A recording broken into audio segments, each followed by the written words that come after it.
I came home without warning after completing the last mission of my military life. I thought I'd hold my son in my arms after years apart, but instead, I found him dying alone in the intensive care unit. And my daughter-in-law, the one I trusted with our family, was partying on a yacht out at sea. I called, and she answered coldly, "Yeah, I'm busy. Talk later."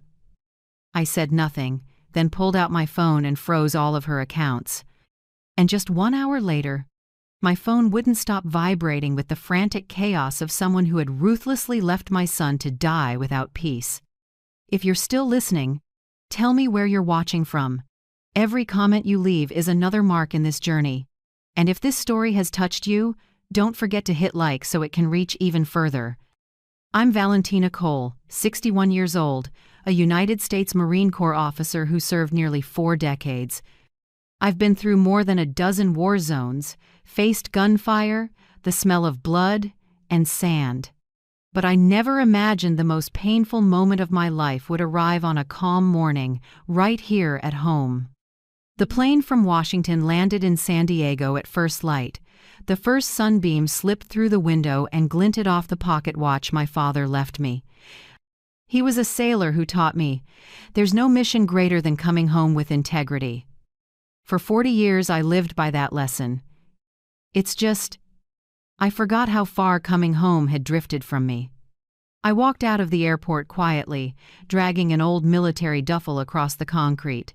People like to say retirement is when a soldier has to learn how to live again.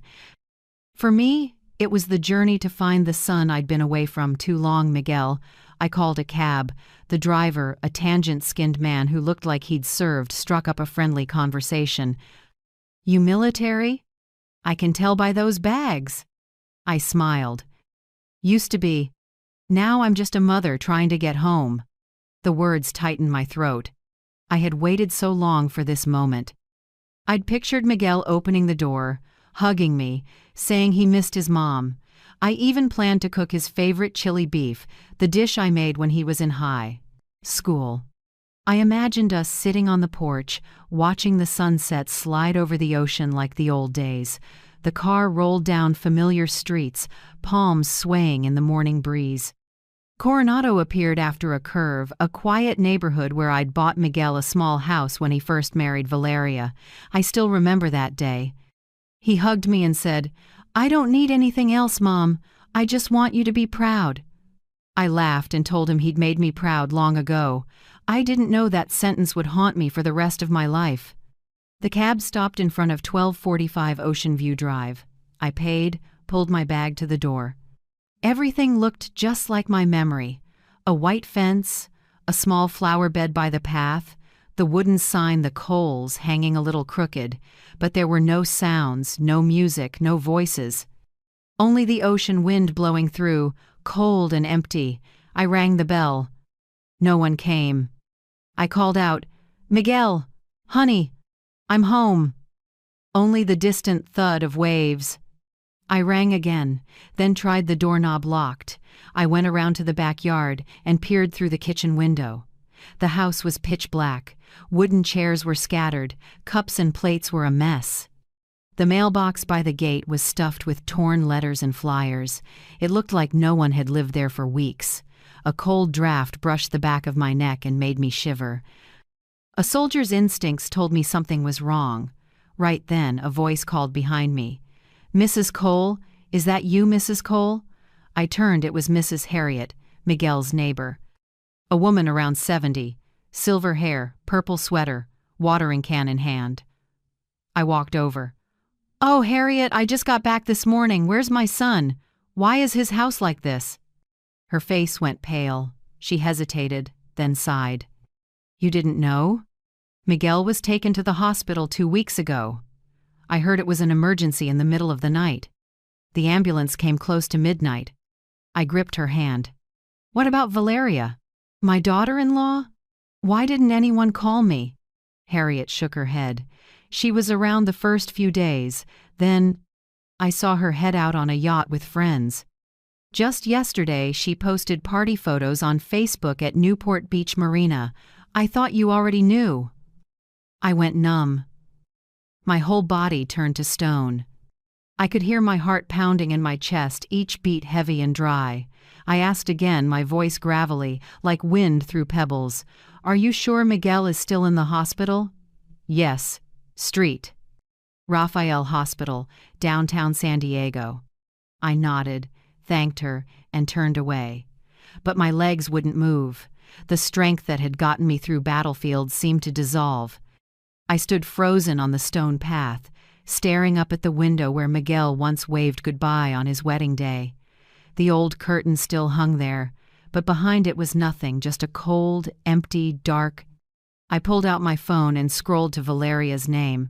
I called. It rang and rang. No answer. I called again. This time, music and a woman's voice spilled through the speaker. "Yes, Mom? I'm busy. I'll call you back." "My son, where is he, Valeria?" "I heard he's in the hospital."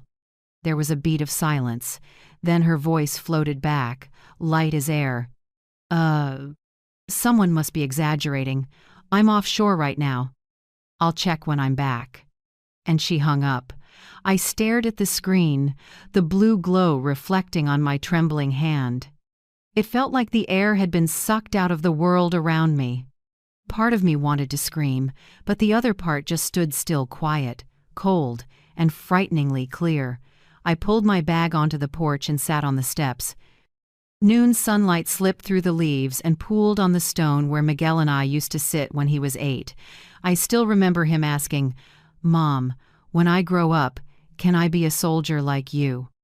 I laughed then and ruffled his hair. "You can be anything, as long as you never forget to come home." Now I was the one who hadn't come home soon enough. A gust of wind sent "The Coles" sign creaking.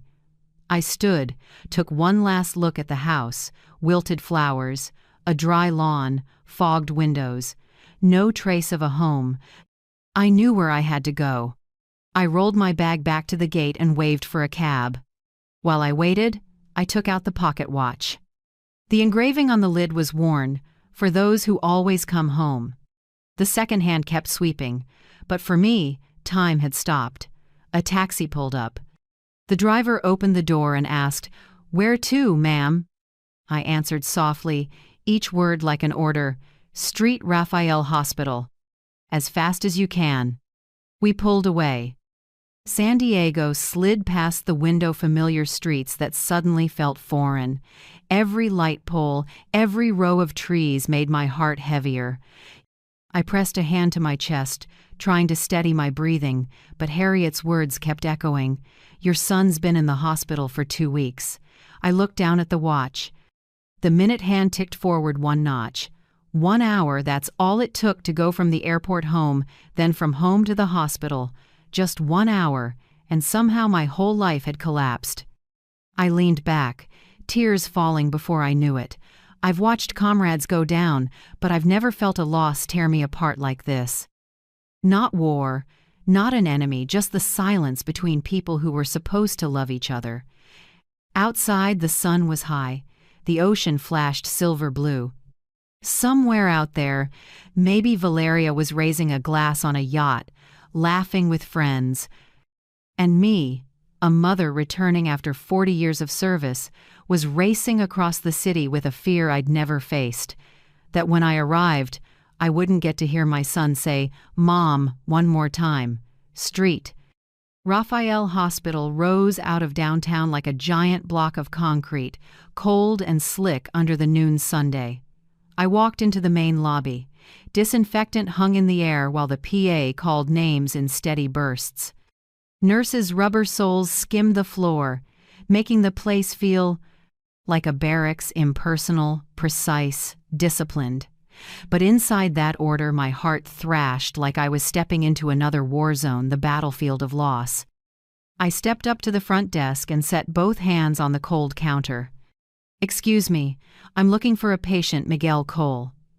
The young nurse glanced up, scanned her screen, and said softly, "Intensive care, 5th floor, room 512. Just a number, and it crushed my chest.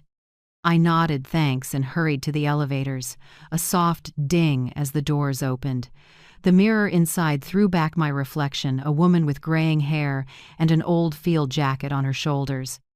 Under the dim lights, my face was set, my eyes deep and dry as a desert. As the doors slid shut, I inhaled and tried to hold a steady breath. With each floor that passed, it felt like I was climbing down stair by stair into hell. On 5, the doors opened to a long white hallway, fluorescent lights casting a cold sheen on the tile. The monitor's beep-beep echoed everywhere, each beat a knife's edge. I walked slowly, my hand tightening around the pocket watch in my jacket, the last thread tying me to the past, to family, to the reason I came back. Room 512 was ajar. I nudged it open, and a blast of chilled air washed over me with the tang of disinfectant and metal. Miguel, my only son, lay there. He was so thin I had to grab the chair to stay upright. The thick black hair was now patchy, his skin was ashen. Tubes and IV lines ran everywhere, wrists, chest, nose. Every breath was a frayed thread. I barely recognized my boy. A primal fear surged in my chest. I'd seen men dying on battlefields, but I never imagined I'd see this, my son, fading away in solitude. Next to the bed, a middle-aged doctor was jotting notes. His badge read, "Julian Rivera, MD," I asked, voice shaking. "Doctor, my son, what happened to him?" He looked up, eyes tired, voice even like he'd said these words 100 times. "Are you the patient's family?" "I'm his mother." He nodded, closed the chart, and spoke quietly. "He has late-stage stomach cancer. By the time he was brought in, it had metastasized. We can only manage pain and sustain life. If he'd been treated earlier, he might have had another year or two." My head spun. "Cancer? Late stage?" I repeated like I'd lost my mind. He didn't answer. He just exhaled, a flicker of sympathy in eyes that weren't warm enough. "No one told me," I whispered. "No one called me." Julian lowered his voice. "We tried the registered family number, but no one answered. No one has visited in the past 2 weeks. 2 weeks. 2 weeks while I was at my retirement ceremony, receiving a Medal of Honor. 2 weeks while Valeria, my daughter-in-law, was posting wine glasses from a yacht. I stood there with fists clenched so tight my nails broke skin. No words came. My throat locked. The tears wouldn't fall. I could only step forward and place my hand over my son's. His hand was ice-cold, thin, knuckles jutting like dry twigs. "Miguel," I whispered, voice breaking. "I'm here, baby. Mom came home." White light bounced across his face. His eyelids trembled. I leaned closer, so close I could hear my own ragged breath. "Can you hear me, honey?" His lips moved. I had to bend down to catch it. "Mom!" Barely a breath. "Mom, I love you." It felt like my heart shattered in my chest. I wanted to say, "I love you too," but my throat seized. I only gripped his hand harder, trying to pour my warmth into him. Suddenly, the monitor's beep stretched into a steady tone, a flat line slicing the air. The room went dead silent. "No, no, no, Miguel, baby," I cried, nearly collapsing. "Doctor." Julian slammed the code button. 2 nurses rushed in with a crash cart. They pulled me back. "Please step outside, ma'am." I shook my head, shouting, "No, I won't leave my son!" But they pushed me out and the door thudded shut, leaving me alone in the freezing hallway. Through the small window I watched them work compressions, meds, calling his name. It all blurred, waterlogged by tears. 5 minutes, 10 minutes. Finally, Dr. Julian stepped out. He peeled off his gloves, face heavy. "We did everything we could." I went still. No scream, no collapse, just a vacancy spreading from my heart to the tips of my fingers. I turned toward room 512, the place where my son had just left this world. When the nurse pulled the white sheet over his face, I walked back in. The room was so quiet I could hear my own heartbeat. I sat beside the bed, lifted the sheet, and smoothed what little hair he had left. He looked peaceful, too peaceful, but I knew that last pain hadn't been gentle. I held his wrist the same place I held when I taught him to swim in Coronado, the same place I grabbed to pull him ashore when the waves were too strong. Now it was cold.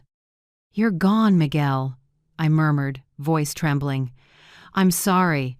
I wasn't there when you needed me most." A faint draft from the vent stirred the curtain. The cold, white light felt like it was shining straight through my soul. I drew a deep breath, tears dropping onto his hand, then lifted my head. I'd learned in war that a soldier doesn't go down before the mission is complete. And now I wasn't allowed to fall because my final mission was to uncover the truth about my son's death. I pulled my phone from my jacket and wiped my cheeks with the back of my hand. The screen lit up, reflecting an old face with swollen eyes, yet the look had changed. No more despair, only a cold resolve. I opened the banking app. The words, "Joint Account, Miguel and Valeria Cole" appeared. I stared for a few seconds, then tapped, "Freeze account." A prompt popped up. "Are you sure?" I pressed, "Yes." The screen flashed. "All linked accounts have been frozen." I closed the phone, my hand trembling slightly. But for the first time in hours, I felt myself breathing. Not because I was relieved, but because I had begun to fight. Outside, the sun was sinking behind the hospital, washing the glass with orange light. A nurse passed and gave me a small nod, but I didn't answer. I just stood there, looking at the white sheet on the bed where my son once laughed, once lived, and now only silence remained. I laid my hand on the sheet and whispered, "Rest now, baby. I'll take care of the rest." Then I turned away and walked out of the intensive care unit, each step heavier with pain, but inside me, a fire had been lit. This time, I wouldn't fight for the military. I would fight for my son's justice. I don't remember how long I stood outside the recovery room after the nurse pulled the white sheet over my son's face. The fifth-floor hallway was still bright, but to me that white light felt piercing, cold as metal. People walked past, chatting, chuckling softly, as if nothing had just happened, as if Miguel's death were just another line item in the end-of-day report. I left the ICU and walked down the hall to a row of seats by the window. Outside, the sky was tipping toward evening, the sunset tinting the glass red. My hand trembled as I set my phone on my lap. I took a deep breath and called Valeria. It rang a few times. Then an electronic dance track burst on, loud, busy. Laughter, clinking wine glasses, waves crashing mixed into the beat. On the other end, Valeria's voice came light, flat, distant. "Yes, Mom? What's going on?" I swallowed. My voice came out hoarse. "Miguel is gone." Silence for a few seconds.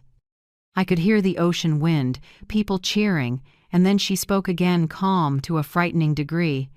"Yeah? I'm busy. Talk later." A dry click. The call ended. I sat still. The hallway noise faded. The world around me stopped in a silence so deep it felt eerie. Only my heartbeat remained pounding, sharp with pain. I stared at the phone screen. The words, "Call ended," lit up, then went dark. I didn't cry. I couldn't. A mother had just lost her child and still had to hear her daughter-in-law talk about her husband's death like it was nothing. I leaned my head against the wall, letting the cold sink into my skin. Images crossed over each other in my mind. Miguel as a little boy laughing hard while I taught him archery on the beach. Miguel at 15, hugging me tight when I got orders for the Middle East. Miguel on his wedding day, looking at Valeria with total trust. Now those memories felt like film being burned, only ash left. A slight shiver went through me. I muttered, mostly to myself, "If she can be that cold, I'll be colder." I stood, straightened my jacket. Air from the vent lifted the hem like a reminder that I still had something to do. On the first floor, I found the administrative office. A young staffer met me with tired eyes and asked, "How can I help you, ma'am?" I'm here to collect the personal belongings of patient Miguel Cole. He nodded, stepped away for a few minutes, then returned with a clear plastic bag. These are the patient's belongings. We've inventoried them: wallet, watch, phone, IDs. I took the bag with both hands, afraid I might drop the whole world. Through the cloudy plastic, I saw a worn brown leather wallet, the gift I gave Miguel when he turned 20. A silver wristwatch with a scratched crystal. I remembered it was a discounted piece he bought after his first paycheck, proud enough to show me on a video call. And the phone with the cracked corner, the one he used to send me the last photo. He and Valeria smiling in front of the new house. I gripped the bag until my fingers went white. Each item was a blade cutting deep, yet forcing me to hold on, because they weren't just keepsakes, they were witnesses to the weeks he'd been abandoned, and to Valeria's brutal indifference. The staffer hesitated. "We also have the medical file, if you'd like to take it." I nodded. A few minutes later, he brought a thick stack of papers in a hard folder. "All treatment info, test results, admission dates. Please sign here." I signed. The pen shook because my hand wouldn't steady. When he left, I sat on a plastic chair by the door and opened the file. The first page read, "Patient, Miguel Cole. Diagnosis, stomach cancer, stage 4. Admission date, April 6th. Emergency contact, Valeria Cole, spouse." I stopped at the last line, "No visitor record." I closed the file and stared. 2 weeks, 2 full weeks with no one by my son's side. No one holding his hand, no voice saying, "Stay strong." I'd sent Valeria money regularly, believing she was caring for him. But now it was brutally clear that money never bought even a minute of genuine love. I stood, took the bag and the file, and walked outside. The afternoon sun hit hard enough that I had to squint.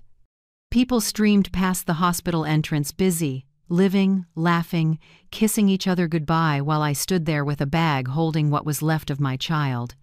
A sea breeze carried salt and gasoline. I lifted my head to the sky, feeling a thin fog drift over my eyes. Miguel was gone, but I knew my fight had just begun. I sat on a bench by the entrance and opened the bag. I laid each item across my lap. The leather wallet, there was a small dried bloodstain at the corner. I opened it and found a few neatly folded bills, a bank card, and a small photo. Me and Miguel in front of the old house in Coronado, both smiling bright. The photo was worn, the corners curled, but Miguel's eyes were still shining, as innocent as ever. I brushed a finger over his face and whispered, "Rest easy, baby. I won't let it end like this." I slipped the photo into my pocket, then picked up Miguel's phone. The screen was cracked, but it lit when I pressed the power button. The passcode was his birthday, I knew it, so the screen opened on the first try. The recent calls were all banks, clinics, and a few unread texts. Not a single call from Valeria. I opened the first text. "Your payment of $3,500 has been received. Yacht Club Marina." I read it slowly, each word heating inside me. One question rose. While my son was hospitalized, what exactly was she spending money on? I closed the phone and put it away. When I looked up, the sunset was almost gone. Palm shadows stretched across the pavers, pulling in the evening chill. I held my father's pocket watch and felt the steady tick, the rhythm of time, of unfinished business. A nurse walked by and asked quietly, "Do you need anything else, ma'am?" I gave a weak smile. "No, thank you. I just need a few minutes to say goodbye." She nodded and moved on. I stood and slowly made my way to the hospital gate. With each step, my heels echoed on the cold concrete like a slow drum for a farewell. I stopped at the sign that read Street Raphael Medical Center. Yellow light washed over the metal letters so they glowed in the dusk. I spoke softly, almost like a vow. "Son, I promise, she won't touch another dime." I turned and walked away. My shadow stretched across the ground, fading into the last strips of sunlight. In my hand, the plastic bag rustled a small sound heavier than any load I'd carried in 40 years in uniform, because this time I wasn't carrying a weapon or orders. Only the pain and the resolve of a mother who had been betrayed. Night fell, San Diego's sky hazed with a thin mist, streetlights laying gold down the quiet road. I went back to Miguel's house, the place that used to be his home. 40 years in the military taught me to face anything, war, casualties, fear, but tonight, all I felt was cold and empty. The old key in my pocket felt like a rock. When it slid into the lock, the dry click broke the stale air, heavy with damp and old wine. One deep breath wasn't enough to push back the rot, the smell of abandonment. The room was black. Porch light leaked through the window and drew long gray streaks across the floor. I flipped the switch. A weak yellow bulb flickered and came on, revealing a scene that squeezed my heart. A lipstick-stained wine glass on the table, a moldy pizza box left to rot, a perfume bottle rolling under the sofa, and dust so thick on the floor my footprints were printed clear where I'd stepped. There was no sign of illness, no care, no nights spent sitting up for someone you love. Only the leftover trash of parties and a guilty silence. On the table, buried under fashion magazines and loose papers, a stack of documents had slipped out. Heavy stock, stained with dried wine, printed with numbers that chilled me. The first bill was from Marina Bay Charter Service, 3-day yacht rental, $148,000. Next page. Cartier Beverly Hills diamond necklace, $192,500. After that, Hotel La Valencia Presidential Suite, $29,000. Every page carried the same line. Paid by Miguel Cole. The numbers lined up neat and cold, like a verdict. I paused at the payment dates. My heart dropped. All of them matched the time Miguel was in the ICU, fighting for his last breaths. My eyes burned, but I wouldn't let myself cry. Feelings were useless now. I quietly pulled out my phone and photographed each bill, each number.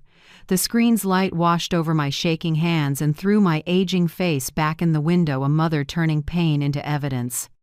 At the end of the stack, a thin envelope was partially folded. Inside was a bank payment confirmation with Valeria's digital signature. A small note in the corner. Emergency authorization, paid with Miguel's card. Emergency! I almost laughed, a sound as dry as a spent shell. The irony of calling a yacht party an emergency. A cold draft cut through the cracked window and stirred the dusty curtain. On the table, a half-empty bottle tilted and rolled a little, making a faint clink. I looked around. Everything bore Valeria's mark. Heels tossed on the floor, a lipstick tube under the chair, a silk scarf thrown over the armrest. Everything suggested a woman living in luxury, but in this house there was no trace of Miguel's warmth.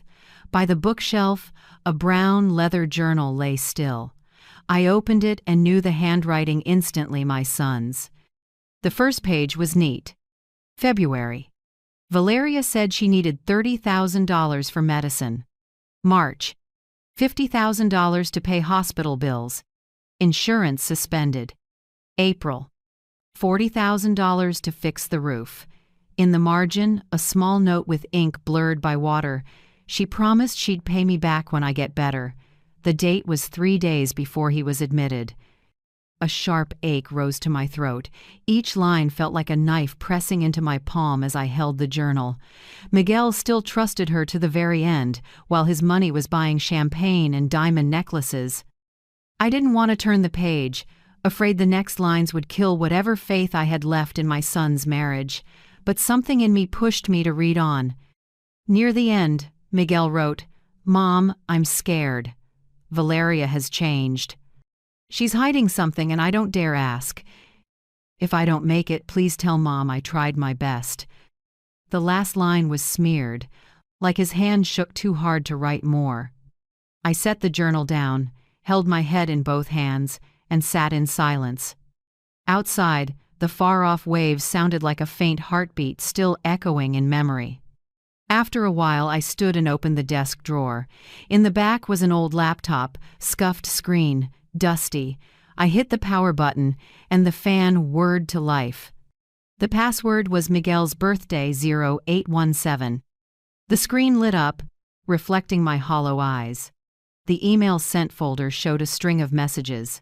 At the top was one titled Yacht Party, full booking confirmation.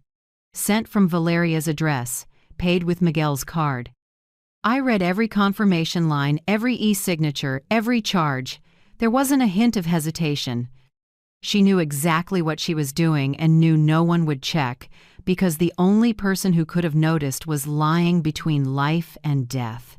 Another attachment was labeled Menu and Guest List. I opened it. First line, Champagne Armand de Brignac, 20 bottles, more than 30 guests, all names I didn't know. I saved everything. The cold light from the screen washed over my face until the whole room felt steel gray. What I felt wasn't rage anymore, it was a cold, absolute resolve. As I stepped away from the desk, a glint in the cabinet corner made me stop. A frame lay face down, glass cracked. I picked it up. It was a wedding photo. Miguel smiling gently, Valeria leaning on his shoulder, eyes sweet for the camera. On the back, a handwritten line, "To my forever partner." I let out a quiet laugh. No sound, just bitterness stuck in my throat. The night deepened. Moonlight slid through the curtains, tracing the stained walls where my son's memories used to hang. I moved through the house, collecting every piece of evidence. Bills, photos, notes, emails. I saved it all into one folder on my phone and named it simply For Miguel. When I finished, I sat by the window. Outside, the sea hummed low, the familiar sound of Coronado, where my son grew up. I opened the leather journal again, my hands shaking as I read the last line. "Mom, if I don't make it, please forgive me for loving the wrong person." My throat tightened. I ran my fingers softly over the line, then closed the journal and spoke to the air, barely above a whisper. "No, Miguel, I won't forgive her. Not yet." I stood and stepped out of the house. The ocean wind hit hard, mixing the smell of wine with jasmine from the front yard. Yellow light washed across the half-broken "The Coles" sign. The remaining letters swung in the wind, creaking with a sad little groan. On the empty street, my shadow stretched long across the ground, dragging along pain and silence. In my hand, my father's pocket watch kept ticking tiny beats cutting through the night, like a countdown to what was coming. I stopped at the gate and looked back at the house drowned in darkness. Every door, every curtain frame told its story in the quietest way, the story of a man betrayed in his own home. I gripped my phone and looked down at the photos I'd just saved. Bills, the journal, emails, social media, it was all there. Every detail enough to prove one truth. Valeria wasn't just careless. Her greed and lies cost Miguel his life. A gust blew through, cold and strong, lifting my hair.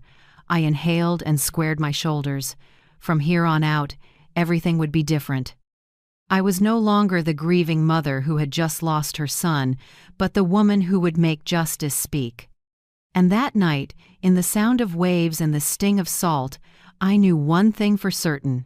Valeria had no idea she'd picked the wrong person to cross.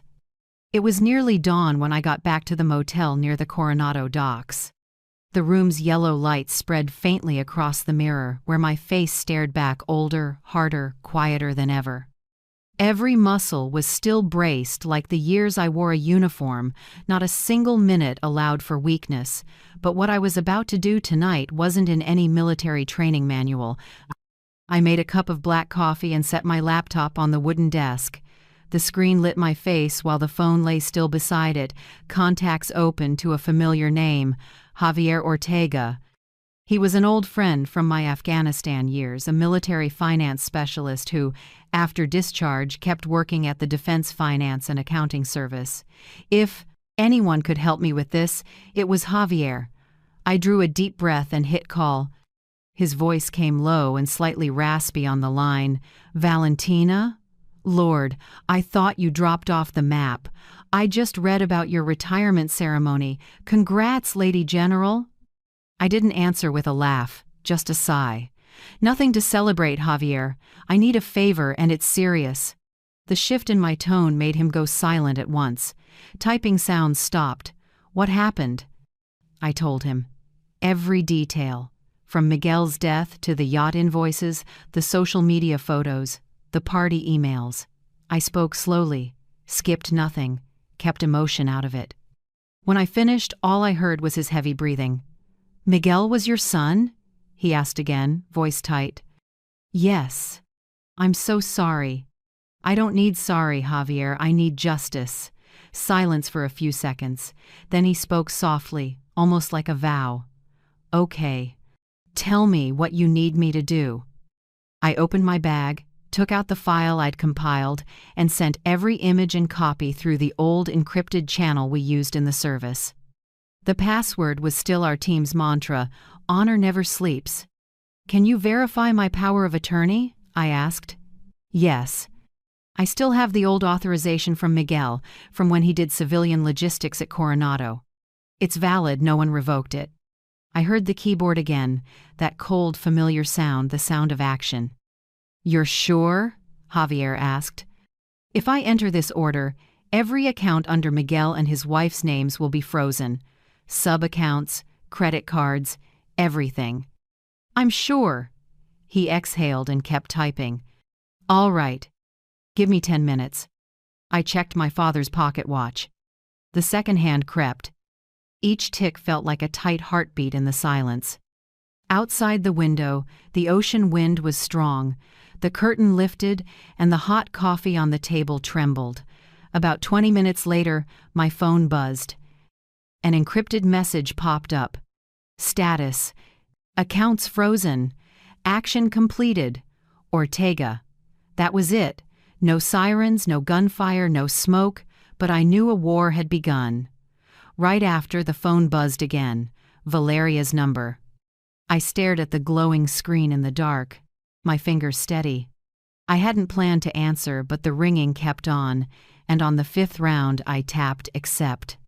Her voice cut in sharp as metal. Are you insane? I said nothing. You had no right. That account is mine. I'll sue you. Still silent. Her pitch rose, starting to shake. Are you hearing me? I need money. It's an emergency.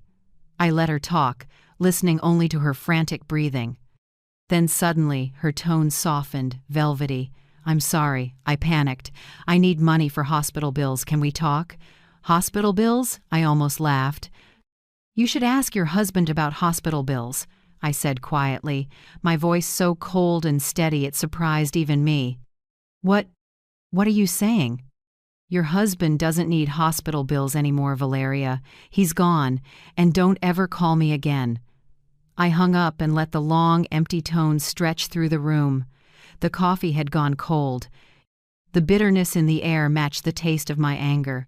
Sometimes justice doesn't come from a courtroom. It starts the moment you dare to speak the truth someone else keeps running from. Have you ever had to stay calm in the face of betrayal? Share it with me in the comments, so anyone who's been there knows they aren't alone. That night I chose to act like a soldier trained to survive chaos. Don't cry, don't wait, just move. I went back to Miguel's house with a lock change kit. Front door, back door. Even the windows I swapped every lock, each turn of the screwdriver ringing firm like my heartbeat coming back online. On the door I placed a seal. Property of Military Finance Department, under review. Neighbors glanced over, surprised, but no one asked. I knew they were scared. In the military we say, when a soldier comes home without a smile, it's best not to stand in their way. When I finished, I brought Miguel's bag inside and set it on the table. His silver watch sat under the light, the crystal flashing like a thin blade. I opened my laptop, hooked up a drive, and started backing up everything from his computer emails, notes, bank transactions, photos. Each file stored and encrypted the way I'd taught young troops to protect data in the field. Keys clacked steadily, never stopping. Outside, wind whistled through the frame and carried salt air, but I didn't feel cold. I felt wide awake. In the middle of the night, my phone lit up again. A stream of messages from Valeria poured in. "You'll regret this. I have friends-in-law. I'm sorry. I overreacted. Please, I need money urgently. Can we talk?" The lines danced on the screen, mixed with pleading emojis and fake hearts. I watched them for a long moment, then locked the screen. No reply, no emotion. Only one rule in my head: don't negotiate with a traitor. Close to 3 a.m., the last backup finished. I closed the laptop and leaned back. On the table, papers, bank cards, and Miguel's leather journal lay side by side like a formation ready to deploy. Outside, the ocean started to kick up. I could hear the water hitting the rocks like the nights I patrolled the Pacific, just me and the wind. In the dark, anything can be an enemy except resolve. I poured more coffee and looked out at the window glowing with first light. Thin rays slipped through the haze and fell across the line. I'd written in my notebook, "Day 1 without Miguel. Day 1 of being a soldier again." On the table, my father's pocket watch ticked evenly. I flipped it open and read the engraving. "For those who always come home." For the first time, I understood it completely, because this time, I wasn't coming home to rest. I came home to fight not with a gun, but with the truth. I stood, shut the laptop, and looked around the quiet room. On the door, the military seal caught the morning light like a warning. I inhaled and felt my blood heat up again, each beat strong, decisive. A new war had begun, and I knew there are battles a soldier wins with mind and will no gunfire needed. The next morning, San Diego's sky was steel gray. Thick clouds drifted over the water, reflecting a cold silver. I sat in the car, hands on the wheel, staring at the glass building ahead, Attorney Armando Ruiz's office. A hard gust snapped the flag out front. I breathed deep and reminded myself, this wasn't just a family matter anymore. It was a case that needed daylight.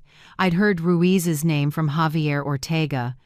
He'd been a special prosecutor in family financial abuse cases, a man who feared no power and took no pity on people who played weak.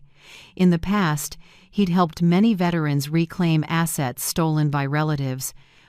Now, I just hoped he was tough enough to go the distance with me. I pushed through the door. The office sat on the 3rd floor of a modern building, big glass walls facing the shore. Dim light slid over shelves, packed with files. Coffee mingled with the smell of new paper. A young assistant led me into a conference room where Armando Ruiz stood waiting, tall, salt and pepper hair, a fitted gray suit, eyes sharp like someone used to reading truth through lies. "Mrs. Cole?" he said, offering his hand in a gravelly voice shaped by too many trials. "I'm Valentina," I answered, gripping firmly enough to make him raise an eyebrow. "We Saturday." I set 3 neatly bound files in front of him. "Everything I have," I said. "Bank statements, spending invoices, messages, and my son's journal." Ruiz opened each binder. His eyes moved fast, pausing to mark pages. He lifted a brow at the yacht bills. "The same day he was in the ICU?" "Yes." "And paid with his card?" "All of it. I have bank confirmations." He nodded slightly, pulled out a red pen, and began marking page after page, his voice steady like he was drafting a verdict. Enough to charge financial abuse, misappropriation, and possibly spousal fraud. I stayed quiet, looking at my hands on my knee. The knuckles stood out, but I'd never felt them stronger. "Can you help me?" Ruiz looked up. His eyes weren't those of a lawyer counting hours. They were the eyes of someone who understood silent pain. "I can, but you'll need to be ready for a long, dirty fight. Someone like Valeria won't fold. She'll cry, she'll beg, she'll say you're out for revenge." I gave a small smile with no warmth. I'm not seeking revenge, Mr. Ruiz. I want justice to be called by its name. He studied me a few seconds, then nodded. All right, let's begin. He pulled a dark blue folder from a drawer labeled Case Preparation, Financial Abuse. His voice shifted into the cadence of a man who'd led many cases.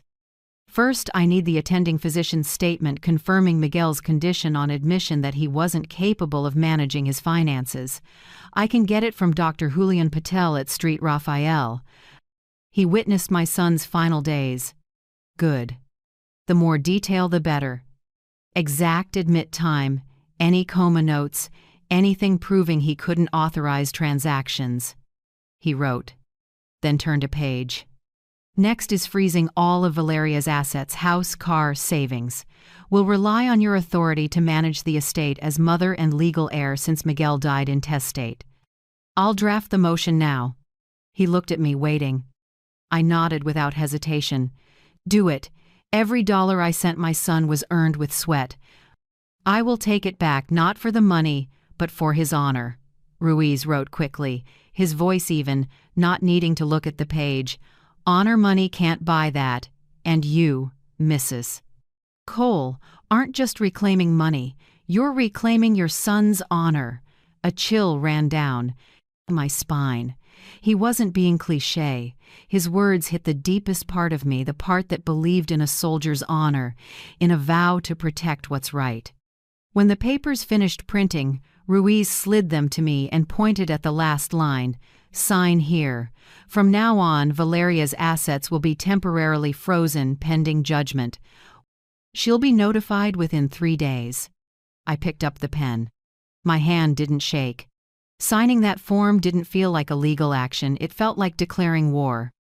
Ruiz gathered every document into a hard folder, then looked up at me.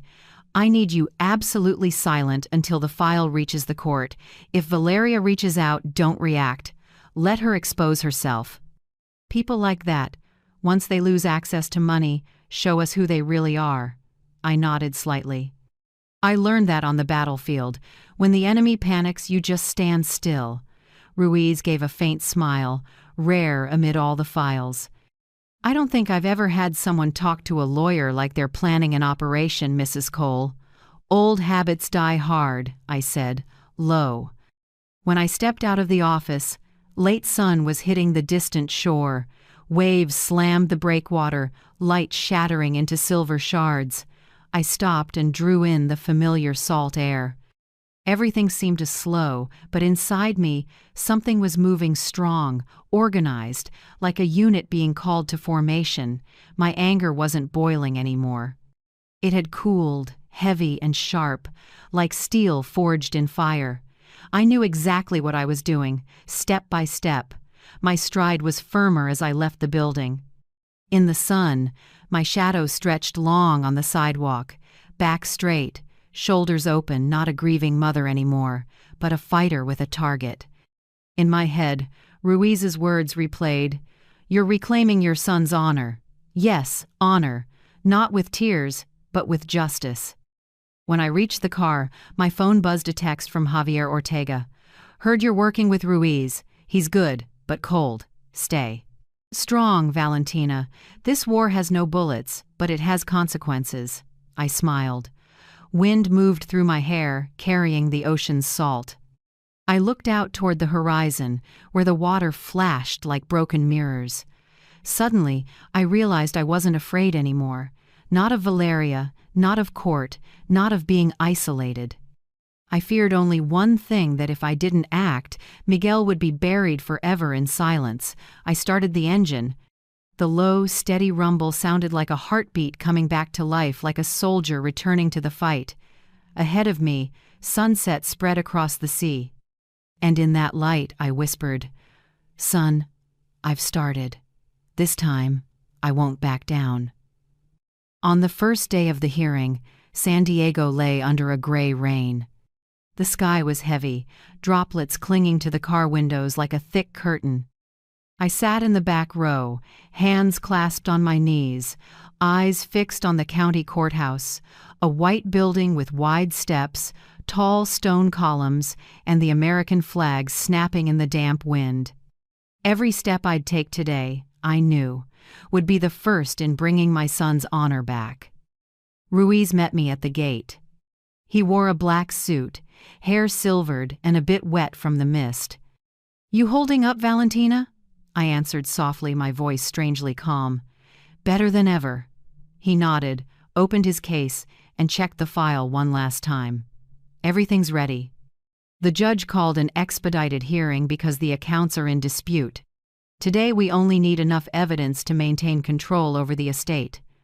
I squeezed his hand lightly. I don't need a win. I need the truth to be heard. He gave me a look that said more than any comfort could. Inside, the courtroom air was thick. Rain tapped the dome while spectators murmured. When the back door opened, Valeria walked in designer black dress, soft curls, makeup crafted to look tired and grieving. But the flicker at her lips told a different story.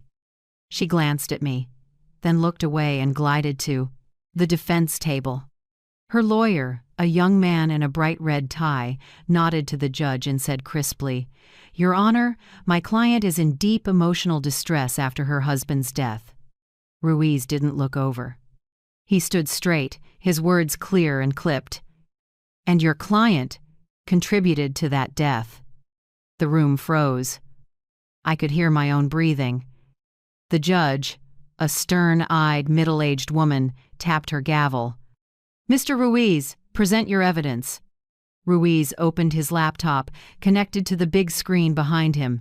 The projector light filled the space, reflecting off the wall and every face watching. He spoke slowly, with the force of someone who'd tried hundreds of cases.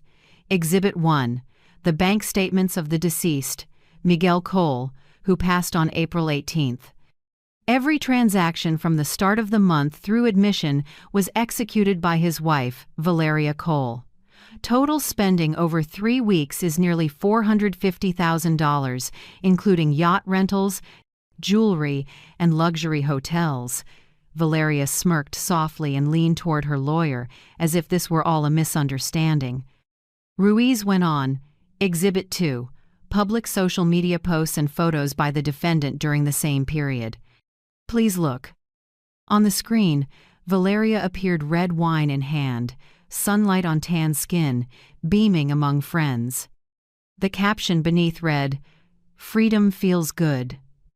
Ruiz said, "Taken on April 10th, the day Miguel was admitted in critical condition." A murmur rippled through the courtroom. The judge's eyes cut to Valeria, cold. She dropped her gaze, lips trembling, still trying to look composed. Ruiz clicked to the next slide, the statement from Dr. Julian Patel. He read evenly. Patient Miguel Cole admitted with terminal gastric cancer. No family present. If treated earlier, prognosis could have been at least 12 additional months. The room fell silent. Only the rain kept ticking against the windows. Ruiz turned to the judge, voice low. "Your Honor, we are not asking for sympathy. We ask one simple question. While her husband lay dying, why was the defendant partying on a yacht with his money?" The judge tapped the gavel lightly. "Mrs. Cole, would you like to make a statement?" I stood. My hands were steady, my voice was low but clear. "I don't want revenge. I don't want payback. I want to know, does anyone deserve to be left to die like that? A man who trusted, who loved, who gave his life to someone, only to leave this world alone while his wife raised a glass at sea?" No one spoke. Ruiz gave me a slight nod, a quiet steadiness. Valeria's lawyer jumped up, straightening his tie, words rushing out as if silence itself would sink them. "Your Honor, this is emotional speculation. The account funds were marital property. The defendant had full rights to use them. Mr. Cole's death is tragic, but his illness was incurable. My client was simply trying to go on living. That is not a crime." The gavel cracked once more. "Order. Call Dr. Julian Patel." The rear door opened. Dr. Patel walked in wearing a white coat, face set. He stood at the witness stand, took the oath, then looked straight ahead. Mr. Miguel Cole arrived in the ER with severe blood loss and profound weakness. If treated earlier, he could have lived at least one more year. I should add, when asked about family, he said, "My wife is busy." The courtroom went dead quiet. Each word dropped like metal on stone. My chest tightened, but I stayed upright and stared at Valeria. She wouldn't meet my eyes, hands gripping each other until her knuckles went white. Ruiz stepped forward. "Dr. Patel, during the patient's stay, did anyone visit him?" "No one." "Thank you." He turned to the judge with a slight bow. "That concludes our presentation. We request a temporary order to freeze all disputed assets to prevent transfer or concealment." The other side reacted hard. The young lawyer sprang up, voice sharp. "Objection! There is no proof my client intends to avoid financial responsibility." Ruiz lifted an eyebrow. "If burning through nearly $500,000 while her husband is dying isn't avoidance, then what is?" A small "oh" rolled from the gallery. The judge struck the gavel harder. "Order in the court." Then she looked directly at Valeria. "Mrs. Cole, do you wish to respond to these allegations?"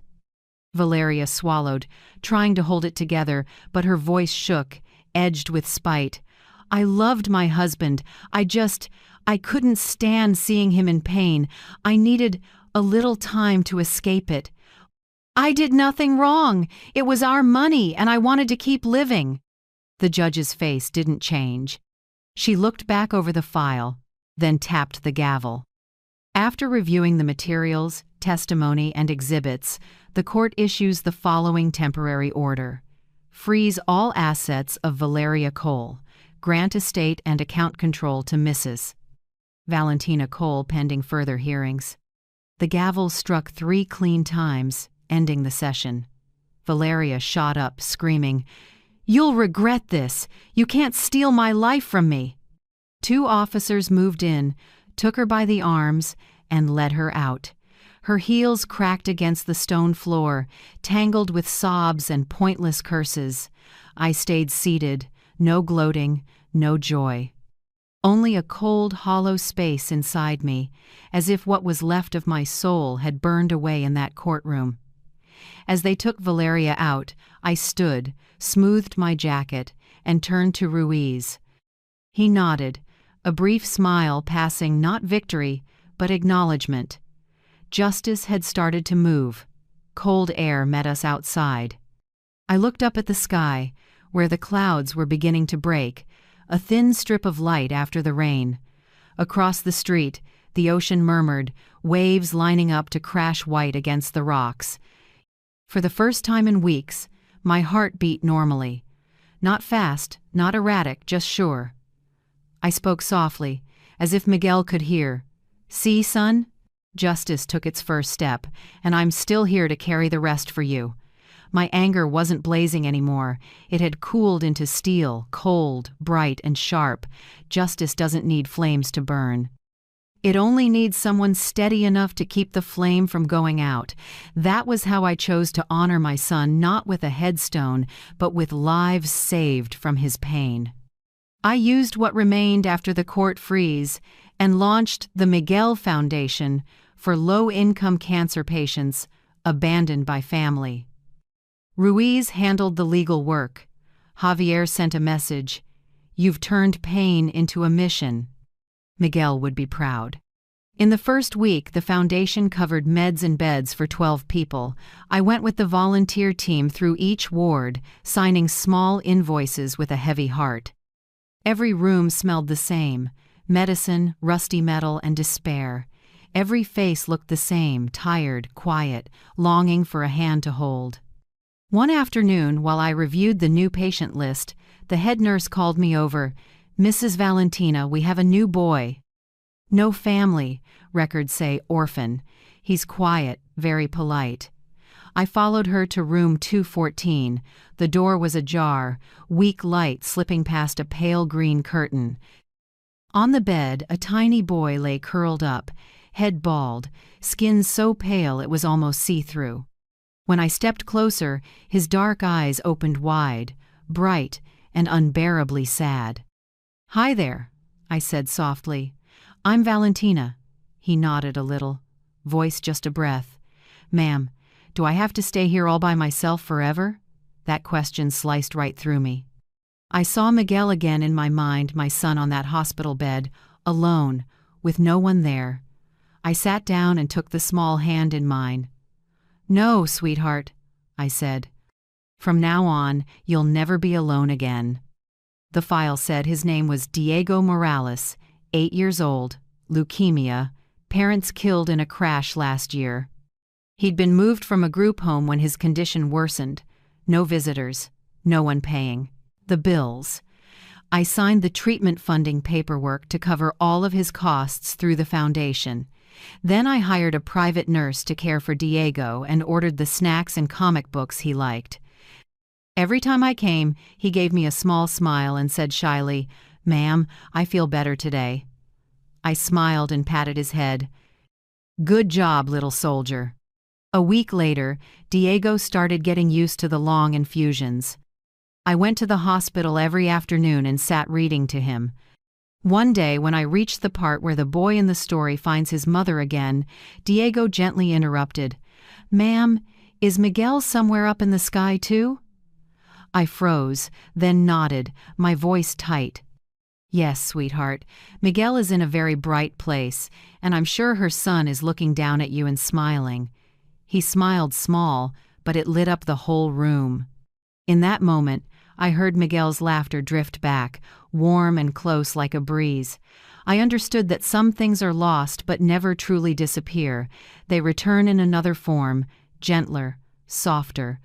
Every time I looked at Diego, I felt I was seeing the kindest part left in this world. He was fragile but always tried not to complain. When the nurse came to give a shot, he held my hand and whispered, "Ma'am, I'm not scared. I'm strong." I turned away to hide my tears. His words were like a small hand lifting me out of my own abyss. One afternoon, with the last sunlight slanting through the window, Diego lay on his side holding the comic I'd just bought. He looked up and spoke in a voice light as wind. "If I get better, can I help you take care of the others?" I smiled softly and touched his cheek. "You don't have to promise anything, Diego. Just having you here already helps me." From that day on, I didn't go to the hospital carrying grief, I carried comfort. I sat by his bed for hours, coloring with him, telling stories, and sometimes just sitting quietly watching the rain outside the window. Once, he fell. Asleep on my arm, breathing steady, face so peaceful I forgot there were ventilators, disinfectant, and the steady beeping of a heart monitor all around us. I took a photo and kept it on my phone. In it, Diego is smiling, bright eyes, a gap-toothed grin, just like Miguel at 8 years old. Whenever my screen lights up, I hear that laugh, the laugh I thought I'd never hear again. One morning, just as the sun broke through, a nurse called me. "Diego wants to see you." I hurried over. Diego was propped up in bed, holding a box of crayons. He spoke, weak but clear. "I drew you." On the paper were 2 people, one big, one small, holding hands under the sundae. Under the drawing, he'd scrawled, "Miss Valentina and me, no one gets left alone." I hugged him tight. The drawing blurred with my tears. Maybe that was the first time my tears felt warm instead of bitter. That day, leaving the hospital, I walked past the Coronado shoreline. The water rippled, the breeze was light, the salty air mixed with jasmine from the yards. I lifted my face to a clear sky, white clouds curling around a far peak, light spilling through like a ribbon. Inside me, an empty space had been filled not by justice or victory, but by a child who carried light. Diego made me understand that sometimes the only way through loss is to give away what love you have left. And in every one of his smiles, I heard Miguel's laugh again, gentle, clear, and never-ending. A month after the first hearing, San Diego's rain had eased. The sea was calmer, the waves lapping the shore like they, too, were settling after days of storms. I sat in a small room overlooking Coronado Bay, early light catching the new wooden sign on the wall. Miguel Foundation, for those left behind. That was how I chose to remember my son, not with a headstone, but with other lives saved from his pain. From what was left after the court's freeze, I built the Miguel Foundation, a way to keep his heart beating in others. In the first week, the foundation covered meds and beds for 12 people. I went with the volunteers to each unit, signing small hospital vouchers with a heavy heart. Every room had the same smell: medicine, rusty metal, and despair. Every face looked the same: tired, quiet, and longing for a hand to hold. One afternoon, as I was reviewing the new patient list, the head nurse called me over. "Mrs. Valentina, there's a new little boy. No family, records say orphan. He's quiet, very polite." I followed her to room 214. The door was ajar, weak light seeping through a pale green curtain. On the bed lay a tiny boy, curled up, head bald, skin so pale it was almost transparent. When I stepped closer, his dark eyes opened wide, bright and unbearably sad. "Hi there," I said softly. "I'm Valentina." He nodded slightly, voice barely a breath. "Ma'am, do I have to stay here all by myself forever?" That question sliced through me. I saw Miguel again in my mind, my son on that hospital bed, alone, with no one there. I sat and took that small hand in mine. "No, sweetheart," I said. "From now on, you will never be alone." The file said his name was Diego Morales, 8 years old, leukemia, parents killed in a car crash last year. He'd been moved from an orphanage when his condition worsened. No visitors. No one paying the bills. I signed the treatment sponsorship to cover all his costs through the foundation. Then I hired a private nurse to care for Diego and ordered the snacks and comic books he liked. Every time I came, he gave me a small smile and said shyly, "Ma'am, I feel better today." I smiled and patted his head. "Good job, little soldier." A week later, Diego started getting used to the long infusions. I went to the hospital every afternoon and read to him. One day, when I reached the part where the boy in the story finds his mother, Diego gently interrupted, "Ma'am, is Miguel somewhere up in the sky too?" I froze, then nodded, my voice tight. "Yes, sweetheart. Miguel is in a very bright place, and I'm sure her son is looking down at you and smiling." He smiled small, but it lit up the whole room. In that moment, I heard Miguel's laughter drift back, warm and close like a breeze. I understood that some things are lost but never truly disappear. They return in another form, gentler, softer. Every time I looked at Diego, I felt I was seeing the kindest part left in this world. He was fragile, but always tried not to complain. When the nurse came to give a shot, he held my hand and whispered, "Ma'am, I'm not scared. I'm strong." I turned away to hide my tears. His words were like a small hand lifting me out of my own abyss. One afternoon, with the last sunlight slanting through the window, Diego lay on his side holding the comic I'd just bought. He looked up and spoke in a voice light as wind. "If I get better, can I help you take care of the others?" I smiled softly and touched his cheek. "You don't have to promise anything, Diego. Just having you here already helps me." From that day on, I didn't go to the hospital carrying grief, I carried comfort. I sat by his bed for hours, coloring with him, telling stories, and sometimes just watching the rain outside the window. Once, he fell asleep on my arm, breathing steady, face so peaceful I forgot about the ventilators, the disinfectant, and the steady beeping of the heart monitor. I took a photo and kept it on my phone.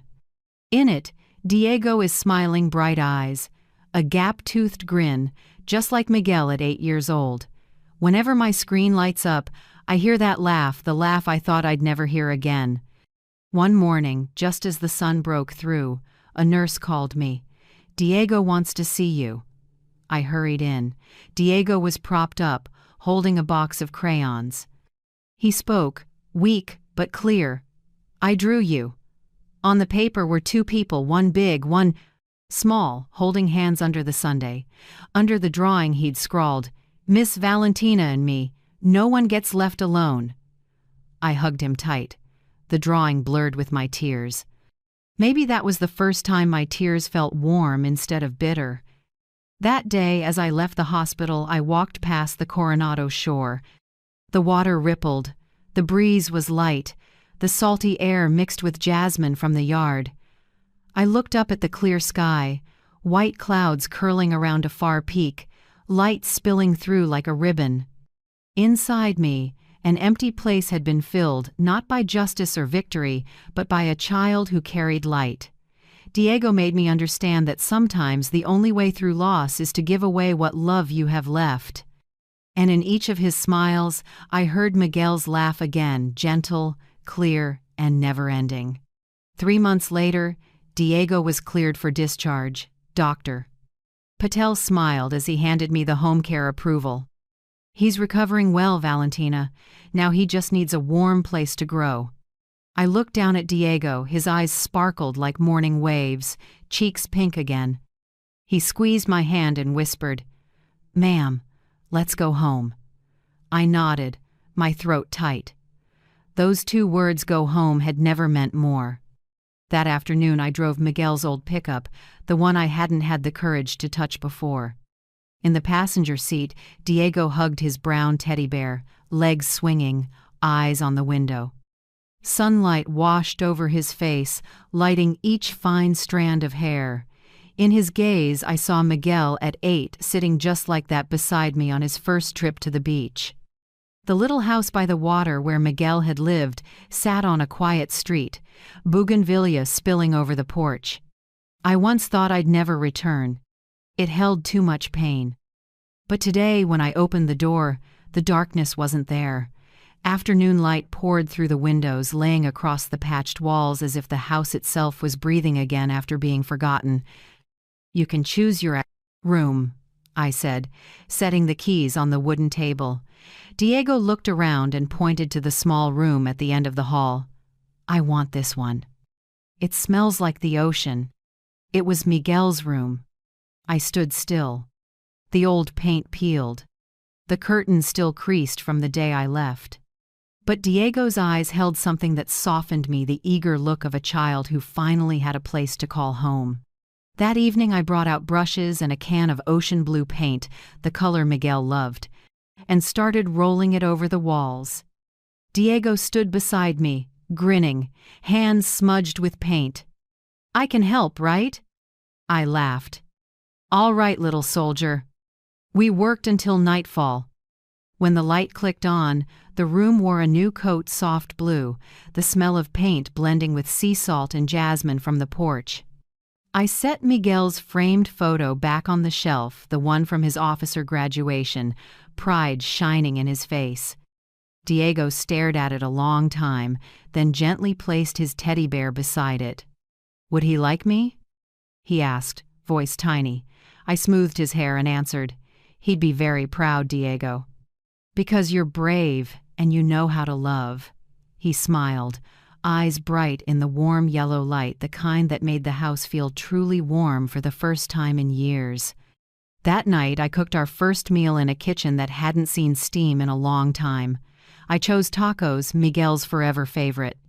As a kid, he wanted tacos every Sunday and always told soldier stories between bites. I folded each shell and sat Diego at the table. He took a bite, eyes lighting up. "This is so good, ma'am." I laughed. "From now on, every Sunday is taco day. Deal?" Diego nodded, mouth full, making me laugh until tears came. After dinner, we sat on the front porch. A thin crescent moon hung over the water, waves tapping like a steady heartbeat.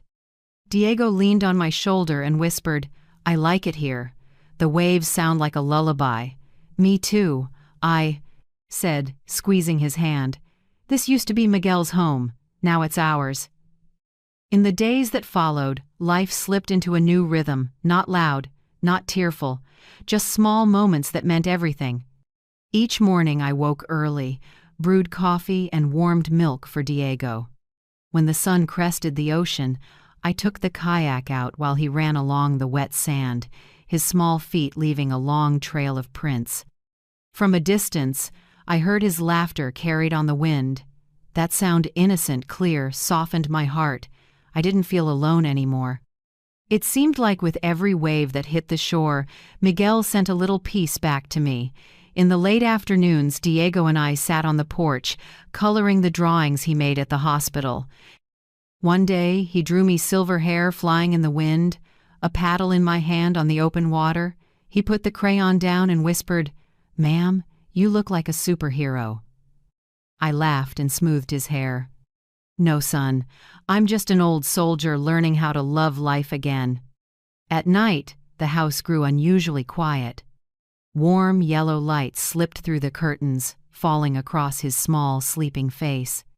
I stepped softly into the room, pulled the blanket up for him, and stood there a long time. Diego shifted, opened his eyes, and mumbled, sleepy, "Miss Valentina, can you be my grandma?" The question tightened my chest.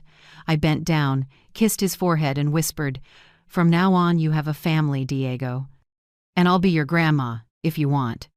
He smiled in his sleep, lashes fluttering, then drifted into a deep rest. I sat beside him, listening to that steady breathing blend with the distant surf. The room glowed with a warm gold, the scent of fresh paint mixing with the ocean smells of a beginning, of new life. I looked around, Miguel's photo on the wall, the teddy bear beside it, the bedside lamp casting a gentle glow. In that space, past and present folded into each other, making a real home. No more sorrow, no more loss, only the breath of two souls who had found each other in a wide world. I understood that some wounds can't be healed by medicine or time. They only close when we open the door and let someone in, someone small enough, pure enough, to remind us there is still something worth loving. That night, when I turned off the light, the moon still shimmered outside the window, laying a silver band across Diego's bed. I whispered, as if speaking to Miguel, "Son, I kept my promise. I came home, and I'm not alone anymore." The far-off waves answered softly, like a gentle good night. In that old house, under a ceiling washed in gold, I felt a true healing born not of justice but of love. A child had stepped into my life like a small lantern, and that light was enough to drive out every shadow I had carried. One late autumn morning, with a salty breeze blowing in from the sea, I received an envelope with no return address. The handwriting was messy, familiar enough to chill me. I opened it. Inside were only a few lines. "Valentina, I know I was wrong, but I have nothing left. I just need a little money to pay off debts and leave this place. Please think of Miguel. I won't bother you again." No real apology. Not a single line about the pain she caused. Just cheap words wrapped in fake pleading, as if money could erase everything. I sat still for a long time, staring at the paper. Outside, the waves kept rolling in, spilling over the sand and slipping back, leaving white foam that vanished quickly. I folded the letter and tucked it into the thick case file. I still kept the evidence that had exposed Valeria's true face. She didn't deserve an answer. That afternoon, Ruiz called. His voice was low but more at ease than usual. "Valentina, the court rejected her appeal. All the evidence still stands. She has no more options." I exhaled softly and looked at Miguel's photo on the wall. "Thank you, Ruiz. I don't need her to suffer more punishment. I just need her kept away from anything Miguel left behind. You know," he said, "most people come here chasing a win. I think you're chasing peace." I smiled faintly. "Justice isn't the sound of a gavel, Ruiz. It's being able to sleep without hating anyone." When the call ended, I stepped onto the porch, sea wind lifting my silver hair. Diego sat in the yard, carefully sticking round labels onto each medicine bag, the care packs the Miguel Foundation was sending to patients in remote areas. On each sticker he'd scrawled with a colored pen, "Be brave. All done, ma'am." Diego shouted, cheeks flushed from the sundae. I walked down and looked at the neat row of bags, my heart softening. You did great, Diego. We're going to carry hope much farther. Since the hearing ended, the Miguel Foundation had grown faster than I imagined. Ruiz linked me with medical groups, and Javier helped run the mobile care program, sending medical vans to remote places where patients couldn't reach the city. Diego and I often joined the first runs. We handed out medicines, warm blankets, and simple meals to people fighting illness. Some gripped my hand, trembling, some just bowed quietly in thanks. Each time I felt a bit lighter. One day, at a small mountain hospital, Diego gave me the last sticker. He spoke with surprising seriousness. "This one's for you. You have to be brave too." I laughed, and tears still spilled. I stuck it on the ambulance right next to the Miguel Foundation logo. That tiny yellow circle shone under the sun, a reminder that courage isn't the absence of fear, it's moving forward anyway, even after loss. That night, back home, I opened my laptop to write a post for the Foundation's website. I meant to share updates, but my hand started typing something else. I titled it Miguel's Legacy. I didn't write about the trial, about Valeria, or the dark days. I wrote about Miguel, my son, who laughed at the waves, who shared his last taco with his mom, who dreamed of helping others while he lived. I wrote that sometimes kindness can grow out of betrayal if we have the patience not to let hatred consume us. The post ended with a simple line: "Justice isn't only punishment. True justice is helping someone keep living with faith, with a hand to hold, with a smile." I posted it at midnight. The next morning, my inbox overflowed. "Your story made me want to call my mom right now. I thought I could never forgive, but now I see forgiveness is the only way not to carry the weight forever. Miguel is gone, but through you, he's still saving people." I read each message, tears falling while my heart warmed. I didn't feel the same loss anymore.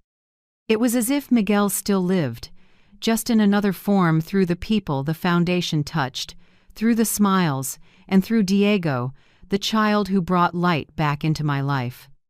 In the afternoon, Diego ran into my office holding a phone. "Ma'am, we have 200 more donors. They said your post made them cry." I patted his head and smiled. "It's okay. Tears are one way people find their hearts again." I looked out the window. The sky was pale gold, the waves curled softly, and sunlight fell across Miguel's photo. It lit the "Be Brave" sticker on the desk, making it sparkle like a tiny star. In that moment, I knew the past had finally stepped back. Valeria might still exist somewhere, a drifting shadow, but she no longer had the power to define my life. I chose another road, not living to seek revenge, but living to give. And every time I see Diego smile, I hear a familiar voice inside me, deep, gentle, like wind from the far horizon. "Mom, I'm proud of you." I lifted my head and smiled. Outside, the blue sea never stopped moving, like life itself, always continuing, no matter how much loss lies behind. That morning in La Paz blazed with Sunday the county. Courthouse opened early. A few reporters outside. Camera shutters clicking. I stepped out of the car with my old leather case of files. On my lapel, I pinned my Marine Corps service medal, not to show off, but to remind myself I've been through worse battles than this. This was the final hearing, to determine all assets and Valeria Cole's civil liability. Nearly a year since Miguel died, the truth was about to settle. Ruiz walked beside me, steady and unhurried. "Today is the last chapter," he said, "and I promise justice won't miss a thing." The courtroom was larger than before, more crowded, yet strangely quiet. Valeria sat at the defense table in a plain black dress, hair messy, face pale with powder. She was no longer the proud woman from the yacht, only a shaky shadow of herself trying to look composed. When the judge called us to order, Ruiz rose, his voice ringing clear in the solemn room. "Your Honor, Today we present a money flow chart, proof of the defendant's pattern of misusing and appropriating assets. On the big screen, arrows linked transfers, invoices, and the dates Miguel was hospitalized. Ruiz pointed to each line. April 10th yacht charter Ocean Queen, $48,000. Same day, Miguel Cole is admitted to the ER for internal bleeding. April 15th.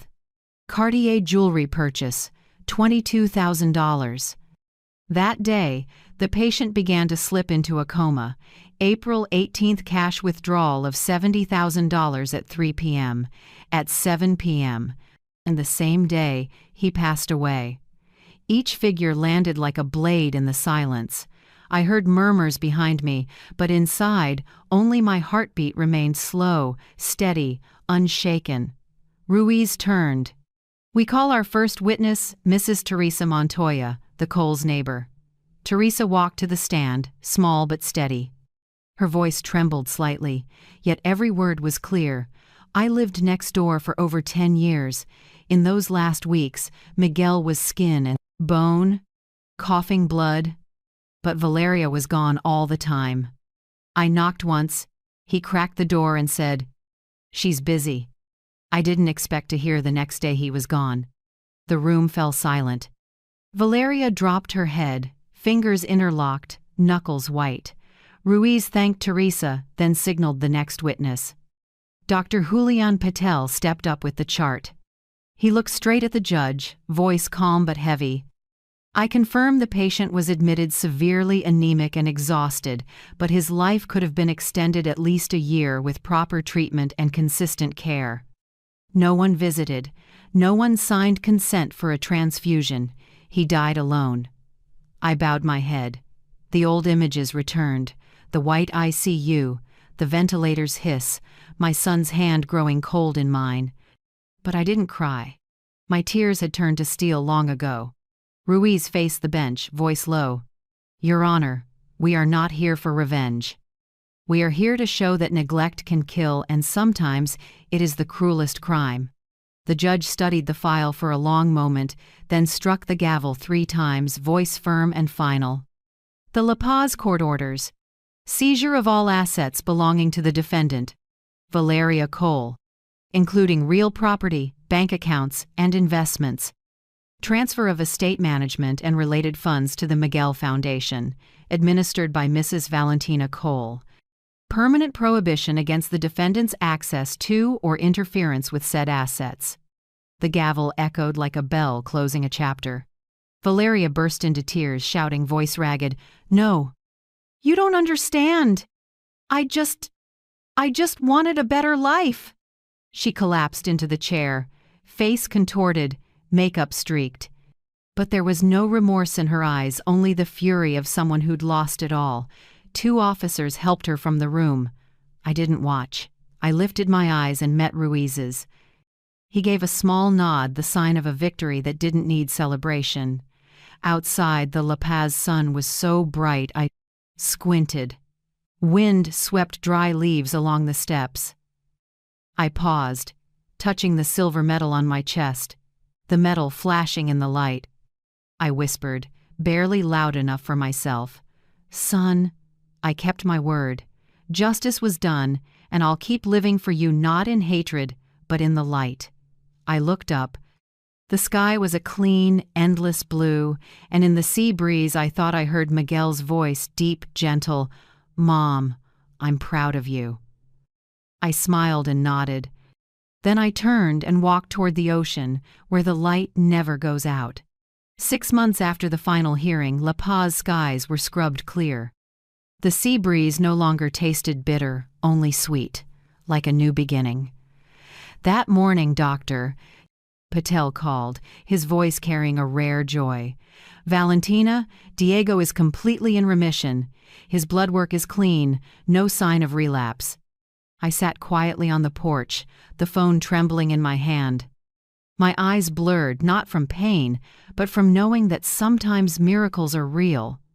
Diego came running over, hair messy, holding a kite painted with a blue fish. "Grandma, I can go back to school." I hugged him tight, listening to that small, steady heartbeat in his chest. Yes, son, this is the real miracle. In the days after, Diego and I fixed up the house together. We painted the walls a sandy yellow and planted bright red bougainvillea along the porch, the flower Miguel once called the color of Mom's smile. Diego loved painting, so he drew everywhere: the sun, ocean waves, even a giant whale across the kitchen wall. I couldn't bring myself to paint over it. In every clumsy line were laughter and a childhood being given back to a kid who had fought so much darkness. On the living room wall, I hung 2 frames, one of Miguel, one of Diego. 2 faces, one gone, one growing, both looking toward the sunlit window. Between them, I saw myself. Someone who spent nearly half a life learning that coming home isn't returning to a place, it's finding the freed I love you once forgot. In the mornings, I kept my routine of kayaking. Diego stood on the shore, waving his arms wildly. "Grandma, hurry, a fish is chasing you." I looked back and laughed, water splashing up around the paddle. His laughter mixed with the waves and carried all the way to the horizon. I can't remember the last time I laughed that freely. At night, we fired up the grill on the porch. The smell of charcoal, the sear of meat, the wind hissing through the trees, everything blended into the familiar sound of a real home. On the table, I set Miguel's photo, as if he were still there sharing dinner with us. Diego looked at the picture and whispered, "Grandma, I think he's smiling." I answered softly, smiling in the warm light. "So am I, Diego." We sat a long time, watching the moon rise over the water. I told him about my old patrols at sea, about long nights on watch in big storms, and about how a soldier learns that fear never disappears, you just learn how to live with it. Diego listened, his head on my shoulder, and said quietly, "Grandma, I'll be brave like you." I laughed and smoothed his hair. "You don't have to, son. Just be kind. That's enough." That night, when the house fell quiet, I looked around. Light spilled through the window and washed over the 2 photos side by side. My heart felt strangely peaceful, as if every bitter twist in my life had led me back to this moment. I knew I had finally, truly come home, not just to an old house, but to the part of my heart I'd once lost. My story isn't only about fighting for justice. It's about learning to forgive others and myself. And I know there are many mothers out there like me, betrayed, grieving, yet choosing love over hate. Thank you for staying with me to the very end. I believe if you're hearing this, you probably believe what I do, that justice and kindness can walk together. I'd love to know where you're watching from, what city, what country. Please share in the comments so I can see how far Miguel and Diego's journey has traveled. If this story touched your heart, please like, subscribe, and share so the light of compassion can reach a little farther. I'm Valentina, and this is how I keep my promise to always come home.